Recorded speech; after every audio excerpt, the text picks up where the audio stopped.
Hi there, Kathy Wilson here. I want to talk about victim blaming, and in particular, I want to talk about how this can come about because of the way that our minds work. There are 5 biases that I want to tell you about, and each of these can, at times, contribute to the tendency that human beings have to blame a person that a bad thing happens to or a negative thing happens to. So, the first of these is the attribution bias. What this means is that my brain, my mind, has a tendency to take a negative event, and if it happens to me, then I'm going to look for outside factors, things outside of me that are the reason that happened.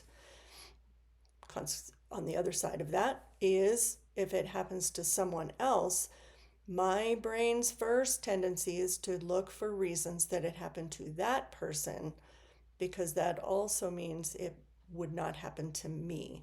So you can see how this kind of bias may be protective of me. It helps me to feel safer in the world, but it is a false sense of security because those things aren't always going to be true. Sometimes things that happen to me that are negative will be my fault. And sometimes things that are negative that happen to other people are not going to be their fault. It is only a tendency to help us feel like we are being as safe in the world as we possibly can. Second bias is affinity bias. What that essentially means is that I'm going to like and relate to people that seem similar to me better than I might otherwise.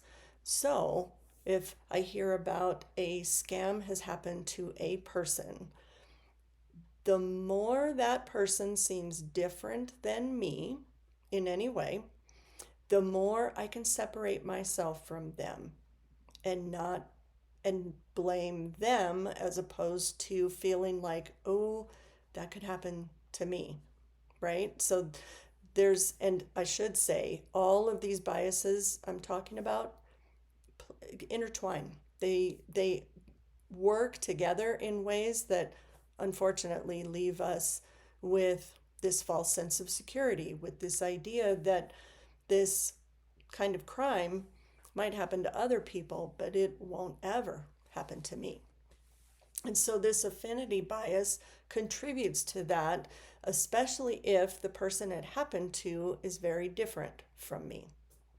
The next one is hindsight bias.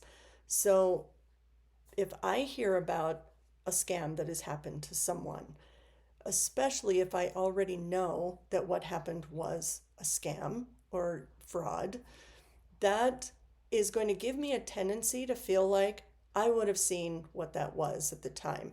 Hindsight bias means that it's that saying, hindsight is 2020. It's much clearer to us afterwards where something was headed, what was happening.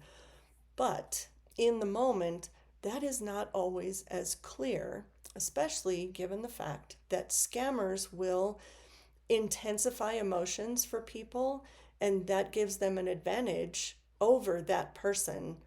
And maybe something that doesn't make sense at all when you look back on it, it didn't matter at the time because the person was overwhelmed with the emotion that that scammer triggered. And that it gets into how skilled these criminals are. They really are very skilled at using psychology to take advantage of people.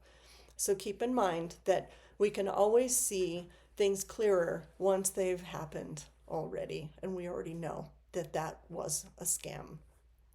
The next one is confirmation bias. So if you think about how all of those other biases contribute to us seeing scams as things that'll never happen to me. So each time I hear about another scam, and because of hindsight bias, it seems so obvious that that's what it was. Because of attribution bias, my tendency is to look for a reason that that person was the victim of that crime. And also, this gives me a false sense of security that it won't happen to me.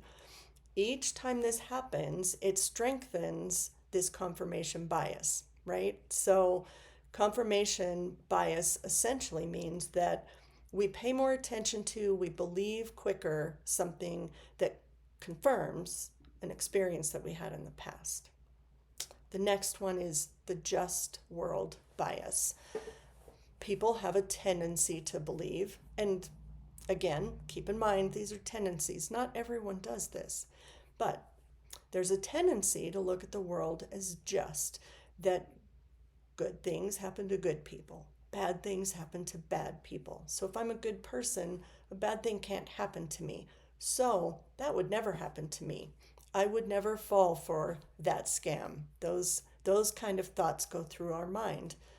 So, given all 5 of these that I just talked about, keeping those in mind, you can stay aware for the moments when they come up for you.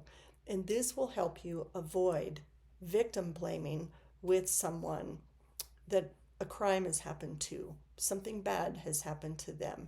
It will help you to avoid that tendency, we'll say, to blame that person. Thanks for listening.